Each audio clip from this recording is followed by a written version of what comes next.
এক মিনিট আমাকেও দেখতে দাও কি করছো। আরে স্যার, স্যার স্কেচ বানাচ্ছিলাম, ভাবলাম একটু প্র্যাকটিস করে নিই। আসলে আমাদের ফরেন্সিক আঙ্কেল, আমার মানে বলার মানে হচ্ছে যে ফরেন্সিক টিমের লোকেরা এখন বিজি থাকে তো সেই জন্য। আচ্ছা, এ সাসপেক্ট নাকি কার্টুন ক্যারেক্টার? এ তো কোনো নাক ছাড়া মানুষ মনে হচ্ছে। আপনারা কি আর্ট চলছে? সম্বন্ধে ওর আর্ট স্যার। আচ্ছা, কোথায় দেখি আর্ট? স্যার কে আবার ফোন করলো? আমার এত ট্যালেন্ট তো জানো না না। না সেরকম তাই না, বুঝি? ওই টুকটাক।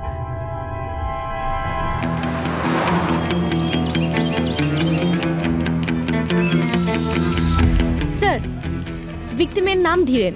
উনি হচ্ছেন ফেমাস ডিকি ইন্ডাস্ট্রিয়ালসের মালিক। স্যার, উনি যখন সকালে হসপিটাল থেকে ডিসচার্জ হলেন তখন ঠিকই ছিলেন, কিন্তু রাস্তায় উনি মারা যান। কাল রাত্রে 50 বছরের জন্মদিন সেলিব্রেট করে হসপিটালে ভর্তি হয়েছেন।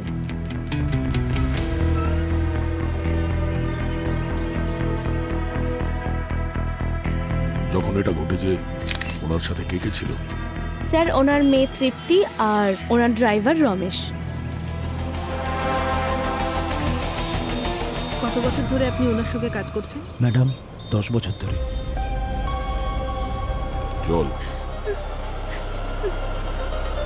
কাল এটা প্রায় কটার সময় হয়েছে? হয়েছিল 7টা-8টা নাগাদ। সারা রাত আমি হসপিটালের বাইরে ছিলাম। তারপর সকালে তৃপ্তি ম্যাডাম ছিলেন, সাহেবকে নিয়ে বাড়ি যাচ্ছিলাম, আর হঠাৎ রাস্তায়। আপনার এটা কেন মনে হচ্ছে যে কেউ আপনার বাবার খুন করেছে? না ওনার শরীরে কোনো ক্ষত আছে, না কোনো আঘাতের চিহ্ন, কিচ্ছু না? আমার বাবা একদম ঠিক ছিল। আমরা বাবাকে বাড়ি নিয়ে যাচ্ছিলাম আর বুঝতে পারিনি রাস্তায় কি হয়ে গেল, আর ভুলভাল কথা বলতে শুরু করে দিল। বাবা বলছিল আমাকে কেউ মেরে দেবে, মা আমাকে কেউ মেরে দেবে, বারবার বলছিল স্যার। আর তারপর দেখুন কি হয়ে গেল। ম্যাডাম, স্যার না মারা যাওয়ার আগে ভয় পেয়েছিলেন। আচ্ছা, কালকে রাত্রে ওনার বার্থডে পার্টি ছিল, তা কারোর সঙ্গে কোনো ঝগড়া টগড়া হয়েছিল নাকি? না স্যার, বাবা সবার সাথে ডান্স করছিল, আমাকে নেক্সট সিইও অ্যানাউন্স করেছিল। কিন্তু স্যার, অ্যানাউন্স করার পর বাবাকে একটু চিন্তিত মনে হচ্ছিল। কেন? জানি না না মানে আপনি সিইও হওয়ার জন্য কারোর কোনো অসুবিধা ছিল? কে হতে পারে? স্যার, পার্টির মধ্যে তো সবাইকে অ্যানাউন্সমেন্টের পরেও খুশি মনে হচ্ছিল, কিন্তু হ্যাঁ স্যার, ওই পাপার ওই বিজনেস পার্টনার অক্ষয় আঙ্কেল, উনি আলাদা জায়গায় গিয়ে বসে পড়েছিলেন। কিন্তু উনি আমার বাবার বেস্ট ফ্রেন্ড স্যার। উনি এরকম কেন করবেন স্যার? আমি কিচ্ছু বুঝতে পারছি না। উনি বা অন্য কেউ কেন করবে স্যার? আমি শুধু আপনাকে একটা রিকোয়েস্ট করি স্যার, যেই এটা করেছে স্যার আপনি তাকে ছাড়বেন না স্যার, প্লিজ।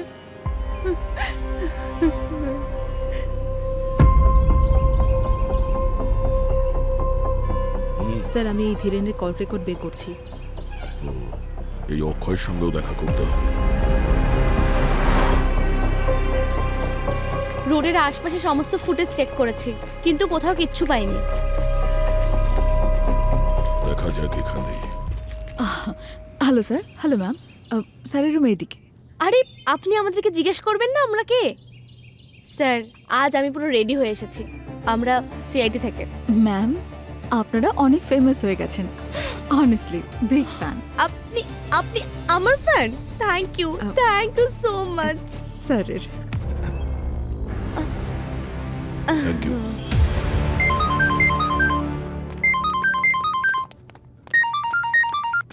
হ্যাঁ অভিজিৎ, ফোন রেকর্ড থেকে জানতে পারলাম যে ধীরেনের শেষ কলটা অক্ষয়ের ফোন থেকে এসেছিল। তাহলে আমাদের সন্দেহ ঠিকই ছিল। ইয়া, ওকে। না না, তুমি টেনশন করো না, আমি দেখছি, আমি কিছু করছি। 1 মিনিট, আমি কল করছি। Yes sir. কাল রাত্রে ধীরেনকে কল করেছিলে কেন তুমি? এমনি স্যার, ওর খোঁজ খবর নিতে। স্যার, যখন জানতে পারলাম যে ধীরেন ঘরে অজ্ঞান হয়ে গেছে, তাই ওর খোঁজ খবর নিতে আমি ফোন করেছিলাম ওকে। খুব চিন্তা হচ্ছে দেখছি, কিন্তু বিজনেসটা তো ধীরেন মেয়ের নামে করে দিয়েছিল। আর এই ব্যাপারটা নিয়ে রাগ হয়নি তো তোমার? হতে পারে রাগের মাথায় তুমি। না না না স্যার, ধীরেন আমার নিজের দাদার মতন ছিল, মানছি বিজনেস ওরই ছিল, কিন্তু আমি কোম্পানিতে 20 বছর রয়েছি। হঠাৎ করে ধীরেন পার্টিতে তৃপ্তিকে সিইও অ্যানাউন্স করলো, যেখানে ওদের দুজনের সম্পর্ক একদম ভালো না। ধীরেনের ওয়াইফের মৃত্যুর পর তৃপ্তি ইউএস চলে গিয়েছিল, তারপর হঠাৎ করে ওকে সিইও করে দেওয়া, আমি ঠিক কিছু বুঝতে পারলাম না।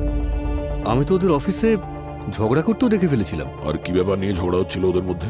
স্যার আমি দূরে দাঁড়িয়েছিলাম, তাই ঠিকমতো শুনতে পাইনি, কিন্তু কিছু বিজনেস রিলেটেড ব্যাপারে মনে হয় তৃপ্তি সিইও হওয়ার জন্য ধীরেনের উপর প্রেশার ক্রিয়েট করছিল। আর আপনি চাইতেন না তৃপ্তি সিইও হোক, তাই তো? না স্যার, এ আপনি কি কথা বলছেন? দেখুন, আমাকে বিশ্বাস করুন, আমি সত্যি কথা বলছি। ধীরেন আমার খুব ভালো বন্ধু ছিল। হ্যাঁ, তৃপ্তি সিইও হয় আমি ব্যাপারটা মানতে পারিনি, কিন্তু ধীরেনের সঙ্গে এমন কিছু করার কথা আমি কখনো ভাবতেও পারি না। মার্ডারের রাতে তুমি কোথায় ছিলে? রাতে তো আমি ক্লাবেই ছিলাম, সকালে বাড়ি ফিরেছি। আপনি চাইলে ওখানে স্টাফদের কাছে খোঁজ করতে পারেন।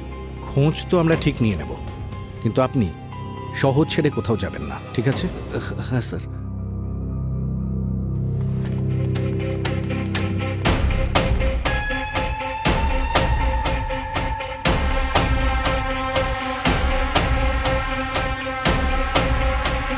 তোল ফোনটা, তোল। হ্যালো হ্যালো, আচ্ছা শোন।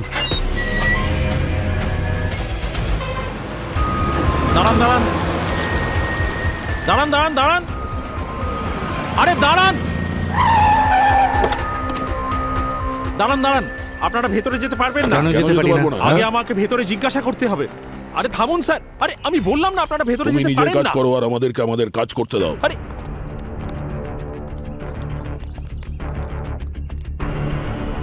স্যার, কিছু জানা গেল যে খুনিকে? হ্যাঁ, জানতে পারা যাবে।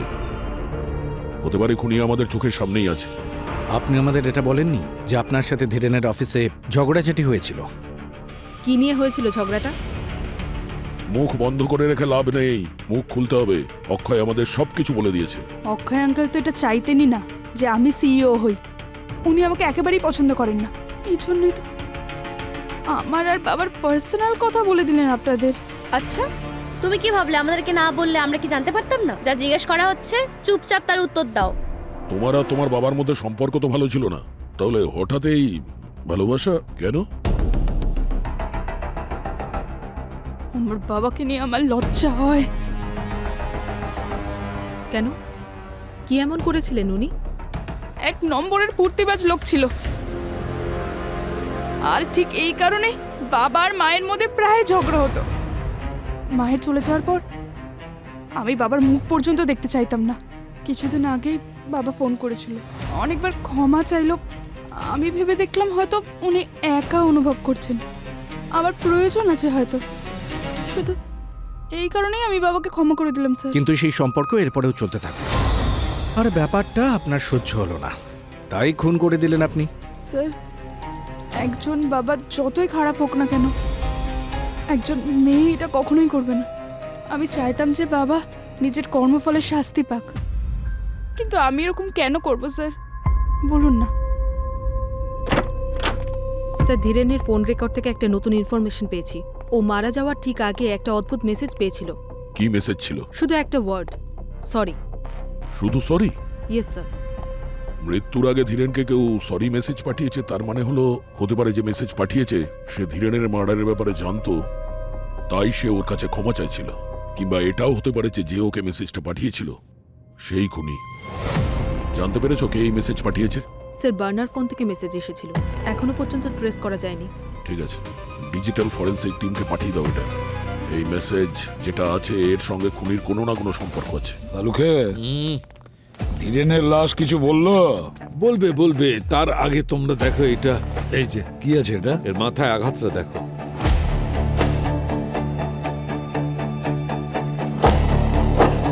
সামান্য আঘাত বলেই মনে হচ্ছে, হয়তো পড়ে গিয়েছিল সেই জন্যই লেগেছে। হ্যাঁ, এই সামান্য আঘাতই কাজ করে দিয়েছে। এর কারণেই এর ব্রেন হ্যামারেজ হয়েছে। Brain haemorrhage? কিন্তু ডক্টর সালুকে হসপিটালে সুস্থ বলে ডিসচার্জ করে দিয়েছিল, তাহলে হঠাৎ এই ব্রেন হ্যামারেজ কি করে? হসপিটালের লোকেরাও ঠিকই বলেছে। কখনো হতে পারে যে ব্লাড ক্লটিং স্ক্যানিং এ বোঝা যায় না। আমার মনে হয় ইন্টারনাল ব্লিডিং হচ্ছিল, যার কারণে ওই হ্যামারেজ হয়েছে। সালুখে, ইন্টারনাল ব্লিডিং কেন হয়েছে এটা এখনো জানতে পারিনি, জানতে চেষ্টা করতে হবে। আপনি বললেন তো এটা ছোট আঘাতেও হতে পারে। হুম। তো যখন এনাকে বাড়িতে পাওয়া যায় উনি তখন অজ্ঞান ছিলেন, মানে যখন ওনাকে হাসপাতালে নিয়ে যাওয়া হয় হয়তো ইন্টারনাল ব্লিডিং এর জন্যই উনি অজ্ঞান হয়েছিলেন। হতে পারে। আর কে জানে এই আঘাতটা ওনার নিজের জন্যই লেগেছিল নাকি কেউ ইচ্ছে করে দিয়েছে। যদি কেউ আঘাত করে থাকে তাহলে সেটা কে করেছে? স্যার, ধীরেন বাবুর সঙ্গে যা কিছু হয়েছে ওটা ওই পার্টিতেই হয়েছে।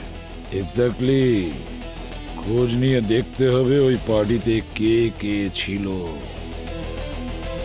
কি হয়েছিল ওই পার্টিতে।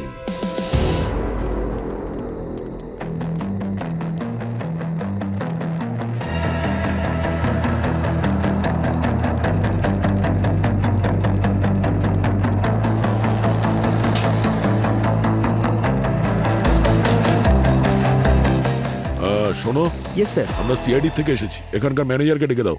আচ্ছা স্যার। সুরেন্দ্র স্যার, বলো। সিআইডির লোকেরা আপনার সাথে দেখা করতে এসেছে। হ্যাঁ স্যার, বলুন। ধীরেনের পার্টিতে যতগুলো লোক ছিল তোমার স্টাফের মধ্যে, সার্ভিস স্টাফের মধ্যে, ক্লিনিং ওয়েটার, ওদের সবাইকে এখানে ডাকো। ওকে স্যার, যাও গে ডাকো সবাই। ঠিক আছে স্যার। কৃতিকা, হ্যাঁ, স্যার। এখানে যে সমস্ত সিসিটিভি ক্যামেরা আছে এদের ফুটেজ চেক করো। সার্ভার রুম কোথায়? ওই লাস্ট রুম, তার পাশে।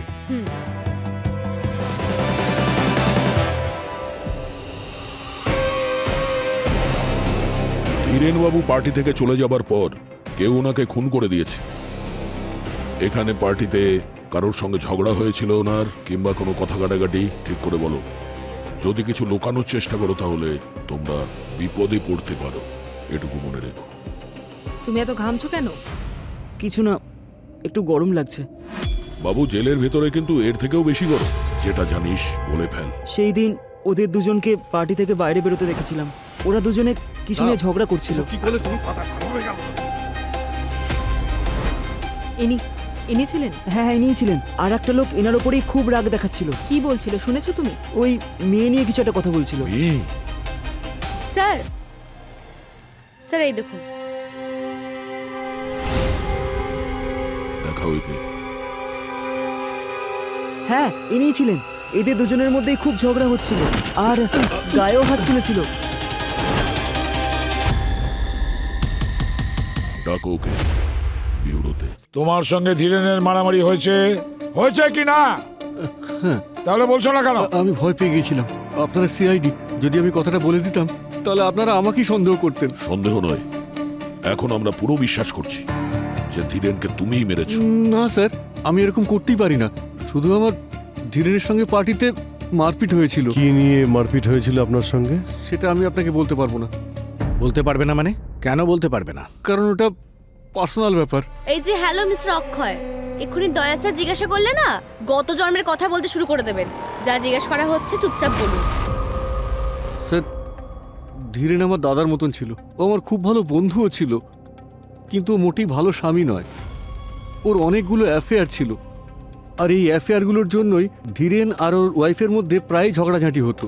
ওয়াইফের ডেথের পর তো আরও খারাপ অবস্থা হলো। আমি প্রত্যেকবার ওকে কভার করতাম, কিন্তু এবার কোম্পানি ম্যাটার ছিল। কোম্পানির ম্যাটার কি? ওর আমার অ্যাসিস্ট্যান্ট কণিকার সঙ্গে অ্যাফেয়ার ছিল। Hello sir. Hello ma'am. স্যারের রুম এইদিকে।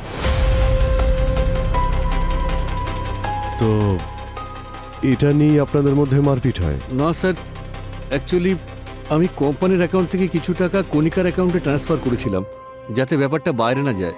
ধীরেন যখন জানতে পারে তখন ও খুব রেগে যায়। যখন আমি জানতে পারি যে ধীরেন হসপিটালে অ্যাডমিট রয়েছে, তখন আমার খুব খারাপ লাগে। তখন আমি ওর কাছে ক্ষমা চাওয়ার জন্য ওকে কার্ড, কেক আর ফ্লাওয়ার্সও পাঠাই। সেসব তো ঠিক আছে, কিন্তু কোম্পানির ফান্ড এদিক ওদিক করা আইনত অপরাধ, জানেন তো? স্যার, এর সব ব্যাংক অ্যাকাউন্ট ভালো করে চেক করো। মানি ট্রান্সফার থেকে শুরু করে সবকিছু জানা যাবে, বুঝেছো? আমাদের কাছে কিচ্ছু লুকোয় না। স্যার। ওই সরি চেয়েছিল যে মেসেজটা, ওটার ব্যাপারে কিছু জানতে পেরেছো? স্যার, ও কোনো পুরনো মোবাইল থেকে এই মেসেজটা পাঠিয়েছে, একটু সময় লাগবে। ইচ্ছে করে পুরনো ফোন ইউজ করেছে যাতে সহজে ট্র্যাক না করা যায়। আজকাল তো সবাই স্মার্টফোন ইউজ করে যাতে ক্যামেরা রয়েছে। একটা কাজ করো, ধীরেনের সমস্ত কন্ট্যাক্ট লিস্টটা দেখো, ওর মধ্যে কারোর কাছে এই রকমের ফোন আছে কিনা জানা তো যাবে।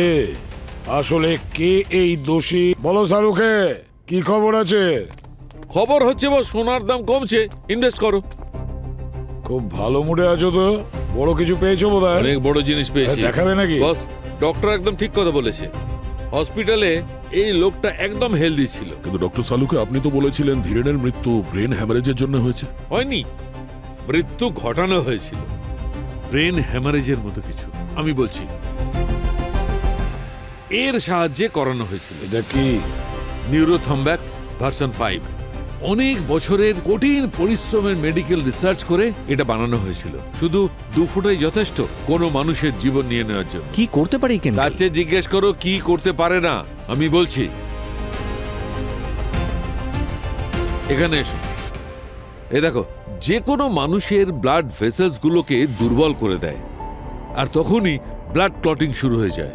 ঠিক তেমন যেমন কারোর ব্রেন হ্যামারেজের সময় হয়। তাহলে কেউ ইচ্ছে করে ধীরেনকে এই ড্রাগটা দিয়েছিল? একদম। এই দেখো, যে নিউরোটক্সিক কম্পাউন্ড আছে, এর কারণে এর ব্লাড ক্লটিং এবিলিটি শেষ হয়ে গেছিল। এই দেখো কিরকম অদ্ভুত অদ্ভুত প্যাচেস দেখা যাচ্ছে।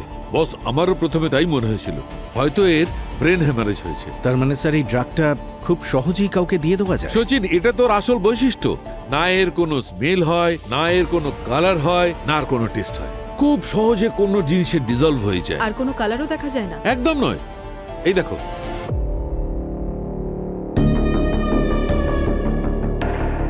হ্যাঁ ঠিক বলেছ।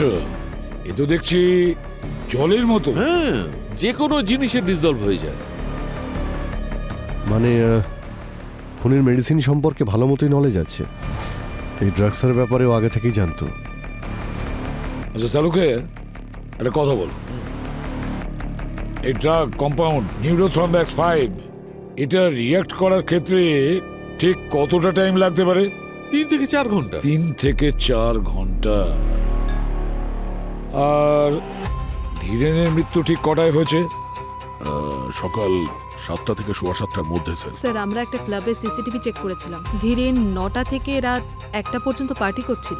আর স্যার 1:30টার সময় ওনাকে অ্যাডমিট করা হচ্ছে হসপিটালে। ধীরেন 9টা থেকে 1টা পর্যন্ত পার্টি করেছে, তারপরে 1:30টার সময় হসপিটালে ওকে অ্যাডমিট করা হয়েছে, আর তারপরে 7টা থেকে সোয়া 7টায় ওর মৃত্যু হয়। তার মানে এই 3-4 ঘন্টার মধ্যে ওই ড্রাগটার নিজের কাজ শুরু করে। মানে রাত্রি 2টো থেকে 3টের মধ্যে ওনাকে ড্রাগ দেওয়া হয়েছিল। সেই সময় অক্ষয় কোথায় ছিল?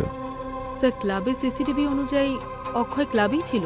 কিন্তু স্যার অক্ষয় তো সারা রাত একাই ছিল, একাই পার্টি করছিল। স্যার, তাহলে কে হতে পারে যে বিষটা দিয়েছে? সেই পুরবি, সেই যে ধীরেনের রুমে গিয়েছিল। খোঁজ নাও কে গিয়েছিল ধীরেনের রুমে। তারপর যেই যাক না কেন, ওর হাতে এই নিউরোথ্রম্বিক ভার্সন 5 ড্রাগস কিভাবে লেগেছে। স্যার, ধীরেনের ফ্যামিলি এবং ফ্রেন্ডসদের মধ্যে যারা বার্নার ফোন কিনেছিল তাদের লিস্ট বের করেছি আমি।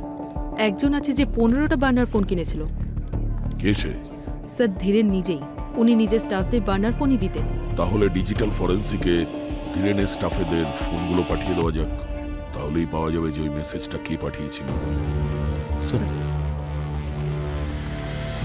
আসুন স্যার, এটা হলো সেদিন রাতের ফুটেজেস। প্লে করুন।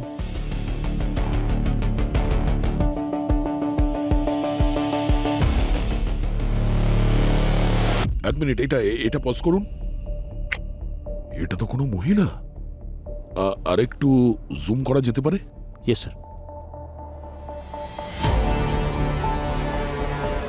কণিকা।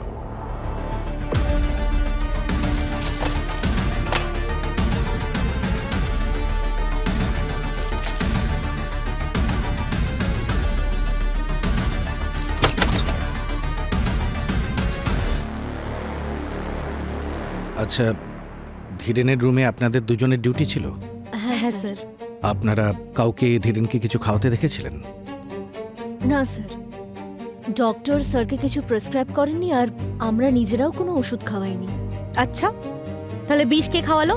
বিষ? হ্যাঁ, বিষ। ধীরেনের মৃত্যু বিষ প্রয়োগে হয়েছে। ওকে হসপিটালের মধ্যে কেউ বিষ খাইয়েছিল। আপনারা কাউকে দেখেছেন যে ওকে কেউ খাওয়াচ্ছে বা বাইরে থেকে কিছু আনাচ্ছে? হ্যাঁ স্যার, একটা পার্সেল এসেছিল কেকের সাথে, কার্ড আর ফ্লাওয়ার্সও ছিল, কিন্তু তৃপ্তি ম্যাম তো সেগুলো ডাস্টবিনে ফেলে দিয়েছিল। স্যার ওই বিষটা আবার কেকের মধ্যে ছিল না তো? আচ্ছা, কেকটা কোথায় ফেলেছিলেন? স্যার হসপিটালের সমস্ত আবর্জনা গার্বেজ এরিয়াতে ফেলা হয়। ঠিক আছে, আপনারা যেতে পারেন। ওকে। Thank you sir. একটা কাজ করি, হ্যাঁ স্যার। গার্বেজ এরিয়াটা চেক করি।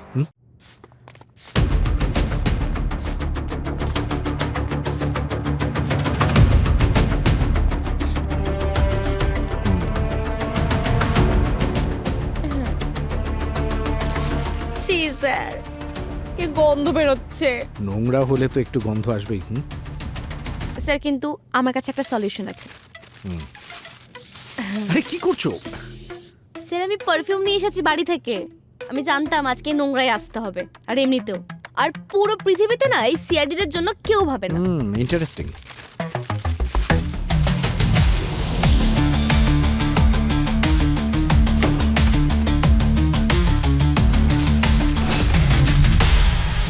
এক মিনিট, এই ধীরেনের রুম নাম্বার 417 ছিল না? হ্যাঁ স্যার।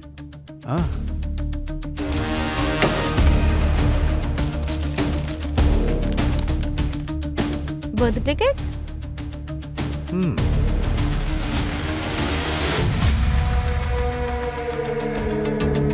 একটা কাজ করি, এটা ফরেন্সিকে নিয়ে যাই। স্যার স্যার আমি কিচ্ছু করিনি। I really really love Dhiren. ও তো ওর বার্থডে পার্টিতে তৃপ্তিকে আমাদের কথা জানাতোই। ফর ইনফরমেশন আমি আপনাকে জানাচ্ছি যে উনি এরকম আরো 4-5 জনকে বলেছেন। আর উনি যখন তোমার ব্যাপারে তৃপ্তিকে বললেন না, তুমি ওকে খুন করে দিলে। না, আপনি এরকম কেন বলছেন? কি করছিলে তুমি ওই ঘরে? আমি শুধু দেখা করতে গিয়েছিলাম। অক্ষয় স্যার টাকা দিয়েছিলেন আমাদের অ্যাফেয়ার লুকোনোর জন্য। ওই টাকা আমি ফিরিয়েও দিয়েছিলাম। স্যার আমি কিচ্ছু করিনি স্যার, আমি সত্যি কিচ্ছু করিনি। ডক্টর সালুকি। হ্যাঁ স্যার। হ্যাঁ দয়া, অভিনন্দন। কি কারণে ডক্টর? আরে ভাই, বিষটা পাওয়ার আনন্দে তোমরা যে কেকটা পাঠিয়েছিলেন না, বস বিষ ওই কেকে ছিল না। তাহলে এতে আনন্দের কি আছে? আরে শুনে তো নাও পুরো কথাটা ভাই। বিষ কেকের মধ্যে ছিল না, কিন্তু বিষ কেকের বক্সে ছিল। বিষ কেকে নয়, কেকের বক্সে ছিল। এটা কি ব্যাপার স্যার? এরকম নয় তো যে যে ওই কেকটা ওখানে দিয়েছিল বিষ ওর হাতে লেগেছিল, যেখান থেকে ওই বক্সে লেগেছে? দয়া, ইউ আর রাইট। ঠিক আছে ডক্টর, থ্যাংক ইউ। স্যার ওই নার্সও বলছিল যে কেকটা খোলাই ডেলিভার করা হয়েছিল, সেই জন্যই তৃপ্তি কেকটা ডাস্টবিনে ফেলে দিয়েছিল। রবি, জানার চেষ্টা করো যে এই কেক যেখান থেকে ডেলিভারি হয়েছে ওই বক্সটা খোলা ছিল কেন?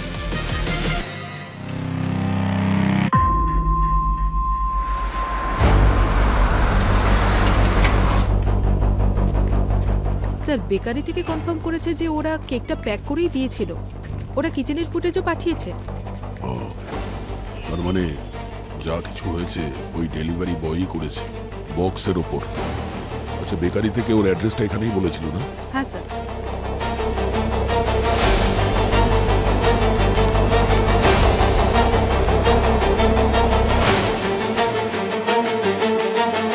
এই দাঁড়াও।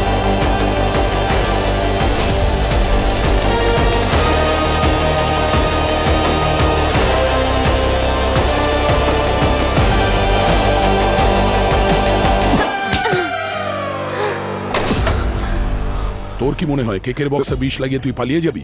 স্যার আমি তো খালি কেক ডেলিভারি করেছি স্যার। আচ্ছা, কেকের মধ্যে বিষ ছিল যেটা তুই মিশিয়েছিস। বিষ? স্যার আমি বিষ মেশাইনি স্যার। তাহলে পালালি কেন? স্যার ওটা আমি কেকের থেকে এক পিস খেয়ে ফেলেছিলাম স্যার। সারাদিন ডেলিভারি করতে করতে আমার খিদে পেয়ে গেছিল স্যার। আমি ভয় পেয়ে গেছিলাম স্যার, যদি আমি ধরা পড়ে যাই তাহলে আমার চাকরি চলে যাবে স্যার। এই জন্য আমি পালিয়েছিলাম স্যার। স্যার, ধীরেন বাবুকে কেউ 2 থেকে 3টের মধ্যে বিষ দিয়েছিল, ঠিক সেই দিন যেদিন উনি ওনার সমস্ত বিজনেস নিজের মেয়ের নামে করে দিয়েছিল। আর স্যার এই ব্যাপারে সবচেয়ে বেশি ঝামেলা তো ওর বিজনেস পার্টনার অক্ষয়ের হওয়া উচিত। কিন্তু অক্ষয় তো সেই সময় ক্লাবে ছিল।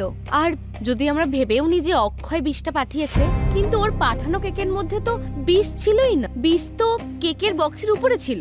স্যার কেক বক্সে যে ফিঙ্গারপ্রিন্টস ছিল সেটা চেক করেছি, কারোর সঙ্গে ম্যাচ করছে না স্যার। আমাদের কাছে অক্ষয়ের অ্যাসিস্ট্যান্ট কণিকা, ওরও ফিঙ্গারপ্রিন্টস আছে। স্যার ওই কেক বক্স ছাড়াও আমাদের কাছে আরো অনেক এভিডেন্স আছে যার থেকে এখনো ফিঙ্গারপ্রিন্টস নেওয়া হয়নি। ওই বটল, সিরিঞ্জ এত বাজেভাবে ড্যামেজ হয়েছে যে ওটা স্ক্যান করতে প্রবলেম হচ্ছে। মনে হয় ওর থেকে কিছু পাওয়া যাবে। সে যেই হোক না কেন, প্রথমে বিষ ডেলিভারি করে, তারপরে সে সরি বলে মেসেজও পাঠিয়ে দেয়।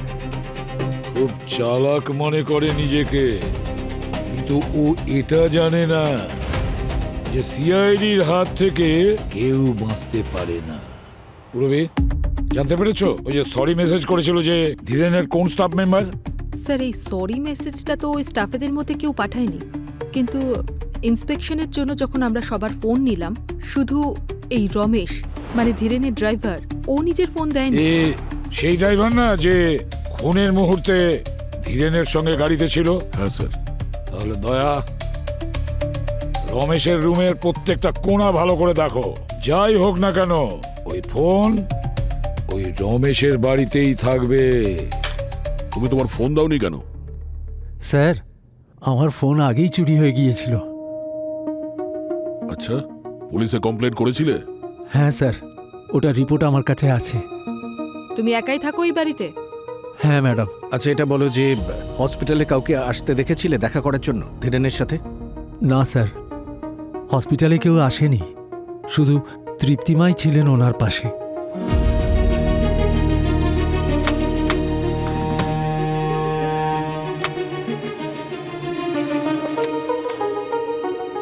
স্যার, হ্যাঁ কৃতিকা। স্যার এই দেখুন এক্স রে আর এই মেডিকেল রিপোর্ট।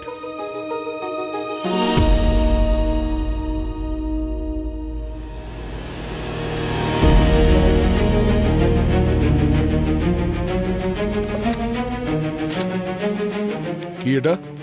হ্যাঁ, এত দামি দামি সব কাপড়, এই ধীরেনের ওয়াইফের মেডিকেল রিপোর্টস তোমার বাড়িতে কেন? এই জামা কাপড় ধীরেনের ওয়াইফের না, তোমার কাছে কি করে? হ্যাঁ স্যার আমি কিছু করিনি স্যার, আপনারা আমাকে বিশ্বাস করুন। আমি ধীরেন স্যারের এখানে বহু বছর ধরে কাজ করছি স্যার। আমাদের স্যার আর ম্যাডামের বোঝাপড়া ছিল না। আমাদের স্যারের এই সম্পর্কের বাইরে অনেক মেয়ের সাথে সম্পর্ক ছিল। ম্যাডাম চলে যাওয়ার পর ওনার কিছু জিনিস এখানে এনেছিলাম, কিন্তু আমার পুরো সন্দেহ ছিল যে ম্যাডামের মৃত্যুতে ধীরেন স্যারের হাত আছে। যদি তোমার মনে হয়েছিল যে ধীরেন ওর ওয়াইফকে মেরেছে, তাহলে তুমি পুলিশকে কেন জানাওনি? স্যার সাহস করে উঠতে পারিনি। আমি ভেবেছিলাম পরে যখন তৃপ্তিমা আসবে এই সমস্ত জিনিস ওর হাতে তুলে দেবো, কিন্তু তার আগেই স্যার। এই দেখো। আর ভাই এইটাও দেখো। এটা মানে দুটো তো একই, তাই না? না, দুটো সেম নয়, দেখতে সেম, কিন্তু এই স্ক্যান দুজন আলাদা আলাদা লোকের। এইটা হচ্ছে ধীরেনের, এইটা ধীরেনের নয়, ধীরেনের স্ত্রীর। কি বলছো সালুকে? মানে ডক্টর সালুকে যে ড্রাগস দিয়ে ধীরেনের ওয়াইফকে খুন করা হয়েছে, সেই ড্রাগসেই ধীরেন মারা গেছে? এক্স্যাক্টলি।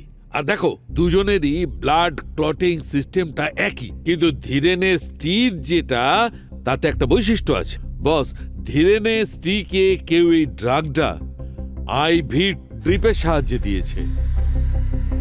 Ivy drip? হ্যাঁ, আমি বললাম না তখন তোমাকে, এই এই ড্রাগটার কোনো নিজস্ব রং হয় না, জলের মতো হয়। তো ব্যাস, খুব সহজ ব্যাপার, কেউ আইভি ড্রিপে ইনজেক্ট করে দিয়েছে, ব্যাস খেল খতম। 4 বছরে দুটো খুন হয়েছে, আর দুটো খুনের পদ্ধতি একই রকম। মানে যে ধীরেনকে খুন করেছে সেই ধীরেনের ওয়াইফকে খুন করেছে? স্যার, যখন আমরা রমেশের বাড়িতে গিয়েছিলাম বাড়ি তল্লাশি করার জন্য, তখনও আমাদের বলেছিল যে ওর সন্দেহ হয় যে মনে হয় ধীরেনই ওর ওয়াইফকে খুন করেছে। আর যদি ওর ওয়াইফের মৃত্যু এমনি হয়ে থাকে ব্রেন হ্যামারেজে, তার মানে তো এটাই হচ্ছে যে ধীরেনই ওকে ওই পয়জনটা দিয়েছে। আর এই কথাটা কেউ জানতেও পারেনি, কেউ সন্দেহও করেনি যে এটা মার্ডার হতে পারে, তাই এই ঘটনাটা পুলিশ পর্যন্ত পৌঁছয়নি। সন্দেহ নয় দয়া, এমন কেউ ছিল যে জানতে পেরেছে যে ধীরেন তার নিজের স্ত্রীকে মেরেছে, আর ওর স্ত্রীর খুনের প্রতিশোধ নিতে কেউ ধীরেনকে ওইভাবেই মেরেছে, নিউরোথ্রম্বেক্স ভার্সন 5 দিয়ে। এবারে কিছু বুঝেছো অভিজিৎ? নিউরোথম্ব্যাক্স Z5 ড্রাগস তো সেই ব্যবহার করতে পারে যেই ড্রাগটা খুব সহজেই পেতে পারে। মানে খুনি আমাদের চোখের সামনে ছিল আর আমরা তাকে দেখতে পাইনি, এমন কেউ যে মিস্টার ধীরেনের ওয়াইফের খুব কাছের ছিল। স্যার আপনারা সবাই তৃপ্তির ব্যাপারে কথা বলছেন না তো? এক্স্যাক্টলি, তৃপ্তি। তৃপ্তি তার মায়ের খুনের প্রতিশোধ নিতে ওর বাবাকে খুন করেছে।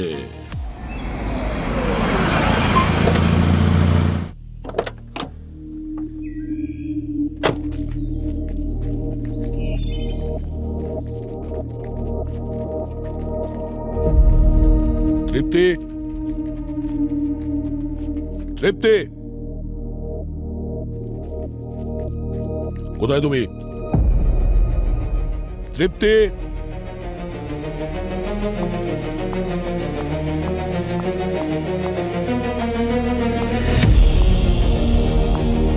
তুমি তোমার মায়ের মৃত্যুর বদলা নিতে গিয়ে নিজের বাবাকেই মেরে দিয়েছো? এটা এটা কি বলছেন স্যার? আমি তো কিছু বুঝতে পারছি না। এক্ষুনি বুঝতে পারবে সব। পুরো বাড়ি তল্লাশি করো। স্যার আমার মা তো ব্রেন হ্যামারেজের জন্য মারা গিয়েছিল। মারা যায়নি, মারা হয়েছিল। বেশি বোকা সাজার অভিনয় করো না, বুঝেছো? স্যার আপনারা ভুল সন্দেহ করছেন, আমি কিচ্ছু করিনি। আচ্ছা তাহলে এটা কি? হ্যাঁ স্যার, উপরে রাখা ছিল লুকিয়ে। এই বার্নার ফোনটা তোমার বাড়িতে কেন? স্যার এটা এটা আমার ফোন না, আমি জানি না এটা কিভাবে এখানে এলো। জানো না? না। ঠিক আছে, খুব তাড়াতাড়ি জানতে পেরে যাবে। হ্যাঁ পুরবি, কি জানতে পারলে? স্যার এই দেখুন, ফোন পুড়ে যাওয়ার আগে ফোনের লাস্ট লোকেশন। এটা তো তৃপ্তির বাড়ি। পুরবি একটা কাজ করো, আরো একবার চেক করে দেখো। দেখো এই ফোন তৃপ্তির বাড়ির আগে কোন লোকেশনে ছিল। স্যার স্যার এই ফোনটা তৃপ্তির বাড়ির ঠিক আগে রমেশের বাড়িতে ছিল। আর রমেশ তো রিপোর্ট লিখিয়েছিল যে ওর ফোনটা চুরি হয়ে গেছে। আচ্ছা, এই লোকেশনটা কবেকার? ডেটটা দেখো। 27শে অক্টোবর। আর রমেশ ফোন চুরি হওয়ার কমপ্লেন কবে লিখিয়েছিল? স্যার 26শে। 26শে অক্টোবর ফোন চুরি করার কমপ্লেন জানিয়েছিল রমেশ, কিন্তু 27 তারিখ ঠিক তার পরের দিন ওই ফোন ওর বাড়িতে শো করছে। তাহলে রমেশ তৃপ্তিকে ফাঁসানোর জন্য ওর বাড়িতে ফোনটা রেখেছিল। কিন্তু এটা কেন করলো? বস, হ্যাঁ বস, এই সিরিঞ্জ আইবির স্ক্যান রিপোর্ট এসে গেছে। তাহলে কি তৃপ্তির ফিঙ্গারপ্রিন্টের সঙ্গে ম্যাচ করছে? তৃপ্তির কথা ছাড়ই বস, কণিকা, রমেশ, অক্ষয় কারোর সঙ্গে ম্যাচ করেনি। আরে আরে কিন্তু প্রশ্ন তো এখনো ওটাই যে রমেশ ওই ফোনটা ওর বাড়িতেই লুকিয়েছিল, কিন্তু বিষটা কে মিশিয়েছে? দেখো, একটা কথা মনে রেখো, এই যে ড্রাগটা বস, এ খুব সহজে পাওয়া যায় না। এটা হসপিটালে আইসিইউতে এমার্জেন্সিতেই পাওয়া যায়। ও, সেই জন্য এই ড্রাগটা এত স্পেশাল। তাহলে এই ড্রাগ হসপিটালে কাজ করার লোকের কাছেই পাওয়া যেতে পারে। আর ওই হসপিটালে যে কাজ করছে সে এই ড্রাগ নিউরোথ্রম্বেক্স V5 হসপিটালের স্টোরেজ রুম থেকেই চুরি করেছে।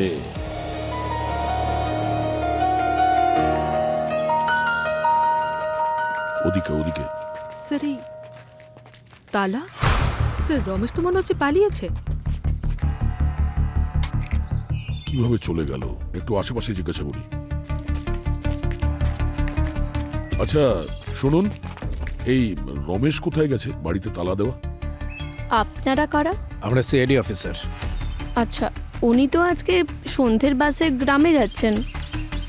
আজকে সকালে ওদের বাড়ি থেকে কোনো একটা মেয়ে সুটকেস নিতে এসেছিল। কোন মেয়ে? ওনাদের বাড়িতে কোনো একটা মেয়ে তো থাকতো, কিন্তু রমেশও খুব একটা কারোর সাথে কথা বলতো না বলে আমরাও কোনোদিনও জানতে চাইনি মেয়েটাকে কি সম্পর্ক। বলছি যে রমেশ কিছু করেছে না? সেটাই জানার চেষ্টা করছি। এই হসপিটালে যে স্টোর রুম আছে তার এন্ট্রি আর এক্সিটের পুরো রেকর্ড চাই আমার, যে সময় ধীরেনকে অ্যাডমিট করা হয়েছিল তখনকার।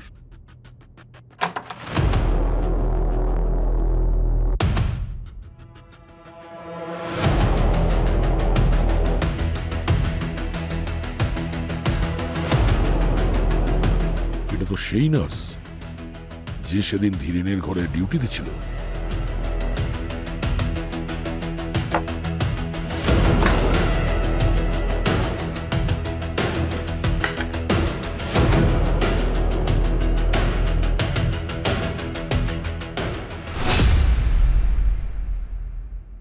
তানিয়া?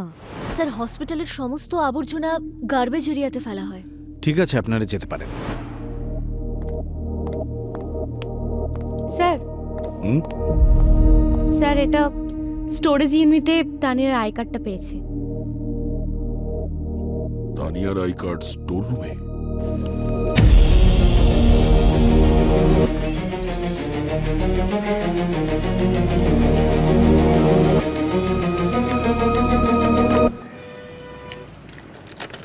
দাঁড়াও।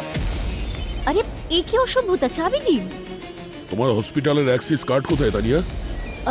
স্যার ওটা কোথাও হারিয়ে গিয়েছিল। হারিয়ে গেছিল নাকি স্টোর রুম থেকে ড্রাগস চুরি করার সময় ভুল করে ওখানে পড়ে গেছিল?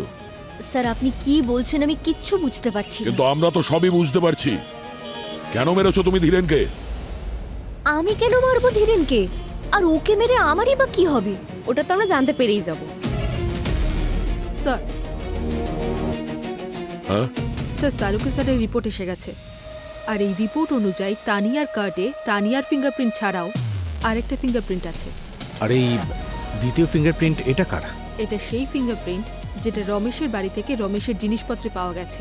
হ্যাঁ, কিন্তু পুরবী ম্যাম, আরেকজনের যে ফিঙ্গারপ্রিন্ট সেটা কার? এটা তো এখন রমেশই বলবে, যার বাড়িতে রাখা জিনিসের ওপর আমরা ওই ফিঙ্গারপ্রিন্টটা পেয়েছিলাম।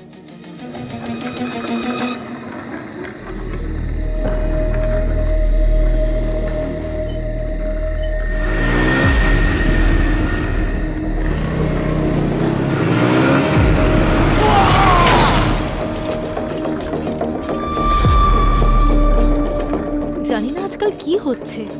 এই কিছুদিন আগে এর মালিক ধীরেনের মৃত্যু হলো, আর এখন ড্রাইভার রমেশের।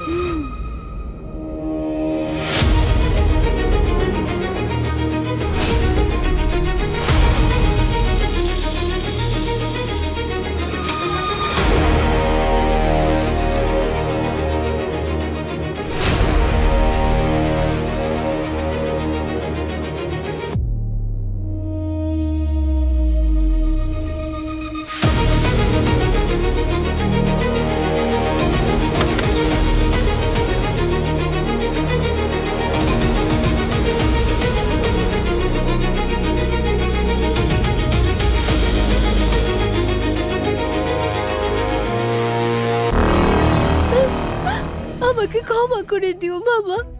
আমি তোমাকে এই সব কিছুতে ইনভলভ করতে চাইনি। তুমি আমাকে সিআইডির হাত থেকে বাঁচিয়েছো, কিন্তু নিজেই অ্যারেস্ট হয়ে গেলে।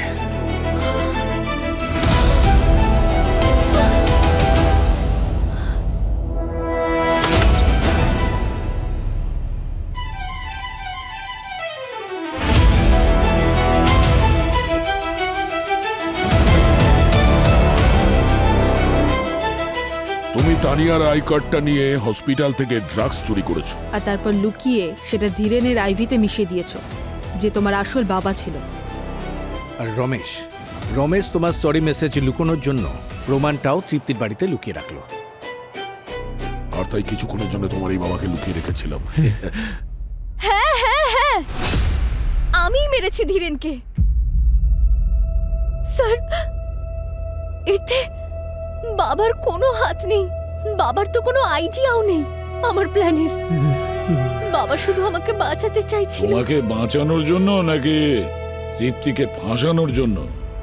তোমার বাবা যে ফোন রেখেছিলেন না লুকিয়ে তৃপ্তির বাড়িতে, সেটা আবার বলো না যে ওকে গিফট দিয়েছিলেন। একটা মেয়েকে বাঁচানোর জন্য একজন নিরীহকে ফাঁসিয়ে দেওয়া ঠিক ততটাই অপরাধ যেটা তুমি করেছো ধীরেনকে মেরে, বুঝেছ? আমার সামনে আর কোনো রাস্তা খোলা ছিল না। এই যে আমার এই মেয়ে ছাড়া এই দুনিয়াতে আমার কেউ নেই। কিন্তু স্যার, আমি একদমই তৃপ্তিমাকে ভাসিয়ে দিতে চাইনি। ওই রাতে যখন আমি ধীরেন স্যারের সাথে হসপিটালে ছিলাম, আমি আমার ফোন চেক করছিলাম, তাতে আমি ওই মেসেজটা দেখেছিলাম। সরি, আমি ওই মেসেজটা দেখে তখনই বুঝে যাই এই মেসেজ আমার মেয়ে অনুরাধা করেছে। আমি বাড়ি গেলাম, তারপর আমি ওকে বললাম তুই আমাকে সব কিছু সত্যি করে বলবি, কিন্তু ততক্ষণে অনেক দেরি হয়ে গেছিল, অনেক দেরি। আপনারা আপনারা আমাকে যে শাস্তি দিতে চান দিয়ে দিন, কিন্তু প্লিজ আমার বাবাকে ছেড়ে দিন। উনি শুধু আমাকে বাঁচানোর চেষ্টা করছিলেন। কি অদ্ভুত ঘটনা স্যার, বাবার প্রতি কি ভালোবাসা, হ্যাঁ? আর নিজেই নিজের বাবাকে বিষ খাইয়ে মেরে ফেললে তুমি। তা না হলে আর কি করতাম আমি? ধীরেন আমাকে কখনো নিজের মেয়ে মনেই করতো না। লজ্জা করতো আমার যে আমি ওনার মেয়ে। আমি ভেবে রেখেছিলাম যে আমি নিজের প্রপার্টির ভাগটা নিয়ে বাবার সঙ্গে বিদেশে চলে যাব সারা জীবনের জন্য। কিন্তু তারপর তৃপ্তি এলো আর সবকিছু বদলে গেল। তৃপ্তিকে রাস্তা থেকে সরানোর জন্য তোমরা অনেক চেষ্টা করেছিলে, তবে ওর ভাগ্য ভালো ছিল, তাই বেঁচে গেছে। স্যার, যদি আমি তৃপ্তিকে মারতাম তাহলে আমি কিছু পেতাম না।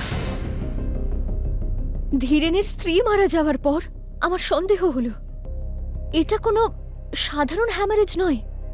আমি রিসার্চ করলাম আর আমি জানতে পারলাম যে ধীরেনই নিজের ওয়াইফকে খুন করেছে। এই বিষয়টা নিয়ে আমি ওকে ব্ল্যাকমেল করতে শুরু করলাম। ভয় পেয়ে ও নিজের উইলে আমার নামও লিখেছিল আর আমাকে প্রমিস করেছিল যে নিজের 50তম জন্মদিনে ও আমাকে নিজের কোম্পানির সিইও বানাবে। ও সব ভুলে গেল, সব ভুলে গেল। তখনই আমার ইচ্ছে হলো ওই পথের কাঁটা তৃপ্তিকে মেরে ফেলি।